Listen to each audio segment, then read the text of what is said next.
నమస్తే, welcome to కాలోజ్ TV. ప్రధానమంత్రి నరేంద్ర మోడీ తెలంగాణ పర్యటన సందర్భంగా భారతీయ జనతా పార్టీకి పెద్ద భారీ షాక్ తగిలినట్టు తెలుస్తోంది. కేంద్ర హోంశాఖ సహాయ మంత్రి బండి సంజయ్ కుమారుడు బండి భగీరథ్ పైన పేట్ బషీరాబాద్ పిఎస్ లో పోక్సో కేసు నమోదైనట్టుగా తెలుస్తోంది. దానికి సంబంధించినటువంటి ఎఫ్ఐఆర్ నెంబర్ 684/2026 అని ప్రాథమికంగా మనకు తెలుస్తోంది. అయితే దీనికి సంబంధించి పేట్ బషీరాబాద్ పిఎస్ లో నిన్న అర్ధరాత్రి హైడ్రామా నడిచినట్టుగా తెలుస్తోంది. ఇది హై ప్రొఫైల్ కేసు. ఎందుకంటే కుమారుడు ఎవరైతే ఉన్నారో బండి సంజయ్ కుమారుడు కాబట్టి, ఆయన కేంద్ర హోంశాఖ సహాయ మంత్రి కాబట్టి, హై ప్రొఫైల్ కేసు కాబట్టి పోలీసులు ఆచితూచి అడుగులు వేస్తూ దాదాపు ఈ కేసు ఎఫ్ఐఆర్ బుక్ చేయడానికి చాలా సమయం తీసుకున్నట్టు తెలుస్తోంది. అయితే బాధితురాలి యొక్క మైనర్ బాలిక యొక్క తల్లిదండ్రులు ఎవరైతే ఉన్నారో నిన్న దాదాపు 6:30-7 గంటల పాటు పోలీస్ స్టేషన్ లోనే ఉన్నట్టుగా తెలుస్తోంది. దాని తర్వాతనే అక్నాలెడ్జ్మెంట్ ఇచ్చి పంపించిన తర్వాత ఈ రోజు ఎఫ్ఐఆర్ నమోదు చేసినట్టుగా మనకు ప్రాథమికంగా తెలుస్తోంది. అయితే ఈ హైడ్రామా నడుస్తున్న క్రమంలోనే బండి భగీరథ్ ఎవరైతే ఉన్నారో కరీంనగర్ లో కూడా వీళ్లపైన 5 కోట్లు డిమాండ్ చేస్తున్నట్టుగా ఒక ఎక్స్ట్రాషన్ కేసు కూడా పెట్టడం జరిగింది. అయితే మైనర్ బాలికను గత సంవత్సర కాలం క్రితం తన ఫ్రెండ్ ఎవరైతే ఉన్నారో సహాయంతో ఈ అమ్మాయిని పరిచయం పెంచుకొని పలుమార్లు కేఫ్ లోకి తీసుకువెళ్లి స్నేహం పేరుతో, ప్రేమ పేరుతో, అదేవిధంగా పెళ్లి చేసుకుంటానని నమ్మబలికి పలుమార్లు ఆమె పైన బలాత్కారం చేసినట్టుగా తెలుస్తా ఉంది. ఈ సంవత్సరం గత సంవత్సరం డిసెంబర్ 31 అర్ధరాత్రి సమయంలో కూడా మొయినాబాద్ ఫామ్ హౌస్ లో న్యూ ఇయర్ వేడుక సందర్భంగా తీసుకెళ్లి అక్కడ ఒక ఫామ్ హౌస్ లో ఆ అమ్మాయి చేత మద్యం తాగించి ఆ అమ్మాయిని బలాత్కారం చేసినట్టుగా తెలుస్తా ఉంది. ఆ క్రమంలో ఆమె అక్కడ నుంచి తప్పించుకొని వచ్చినట్టుగా తెలుస్తోంది. ఇలా ఒకసారి కాదు, 2 సార్లు కాదు, దాదాపు 3-4 సార్లు ఆ యొక్క మైనర్ బాలిక పైన బలాత్కారం చేసినట్టుగా తెలుస్తోంది.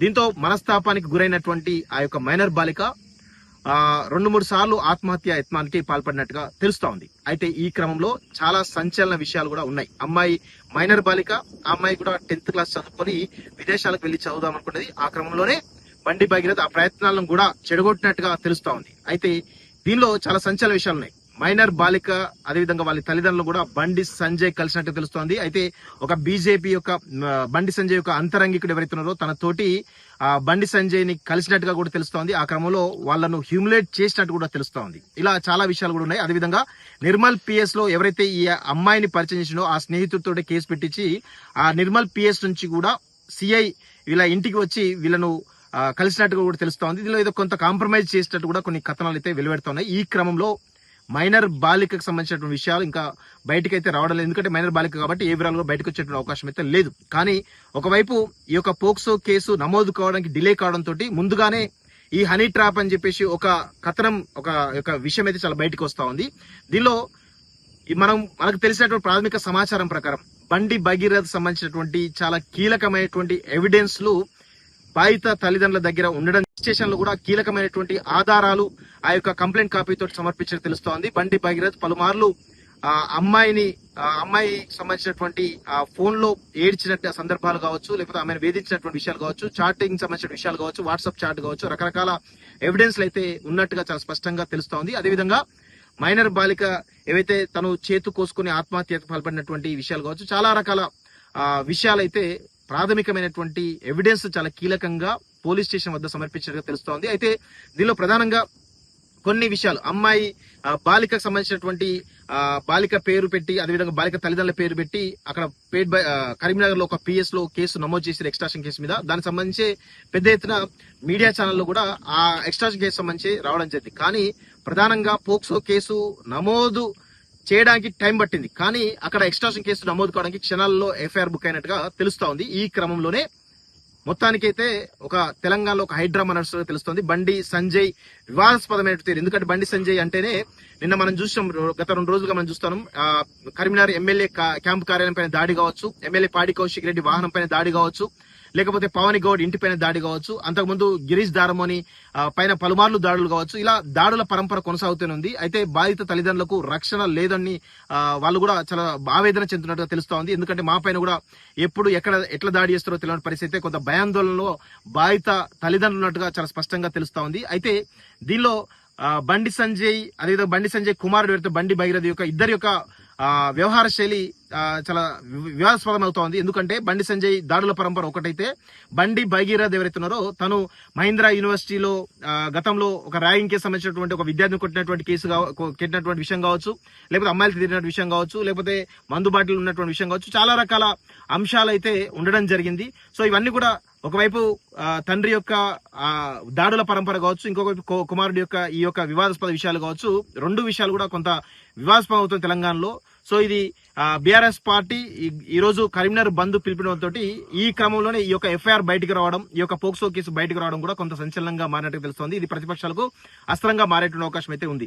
అయితే ప్రధానమంత్రి నరేంద్ర మోడీ యొక్క పర్యటన సందర్భంగా ఈ యొక్క పోక్సో కేసు బయటికి రావడం, ప్రధానమంత్రి నరేంద్ర మోడీ రేపు బండి సంజయ్ని కలుస్తాడా, బండి సంజయ్ కలిసే అవకాశం ఉందా, లేకపోతే భారతీయ జనతా పార్టీ యొక్క పోక్సో కేసు పైన ఏ విధంగా వ్యవహరించబోతున్నారు, అదేవిధంగా బండి సంజయ్ యొక్క పదవి ఉంటుందా ఊడుతుందా అనేటువంటి రకరకాల కారణాలు అయితే బయటకు వస్తున్నాయి, రకరకాల విశ్లేషణలు అయితే బయటకు వస్తున్నటువంటి విషయం అయితే చూస్తా ఉన్నాం.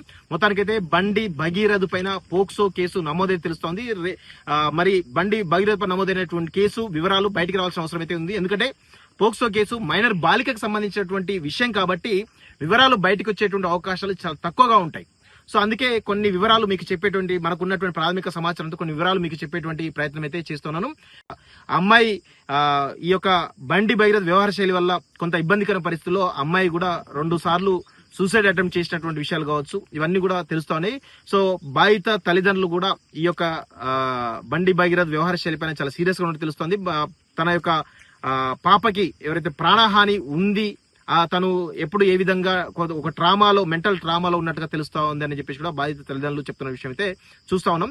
మరి ఈ యొక్క వ్యవహార శైలి, ఈ యొక్క పోక్సో కేసు సంబంధించినటువంటి అంశం ఏదైతుందో ఇప్పుడు తెలంగాణ రాజకీయాల్లో ఒక ప్రధానమైనటువంటి చర్చ, భారతీయ జనతా పార్టీలో ఒక వివాదాస్పదమైన అంశంగా కనబడుతోంది. దీనిలో చాలా రకాల కథలు అయితే వస్తున్నాయి. కానీ ప్రధానంగా ఈ కేసు సంబంధించి గత 20-25 రోజులుగా ఈ కేసు గురించి కొంత రాజకీయ వర్గాల్లో కొంత చర్చ అయితే నడుస్తోంది. ఈ క్రమంలోనే బండి భగీరథ్ నిన్న కేసు పెట్టడం కూడా ఇందులో భాగంగానే జరిగింది అని, అంటే ఆ కేసును నీరుగార్చే ప్రయత్నంలో భాగంగానే ఈ బండి భగీరథ్ కూడా ఈ కేసు పెట్టనేటువంటి ఒక విషయం కూడా తెలుస్తోంది. పూర్తి వివరాలు కూడా ఇంకా రావాల్సినటువంటి అవసరం అయితే ఉంది.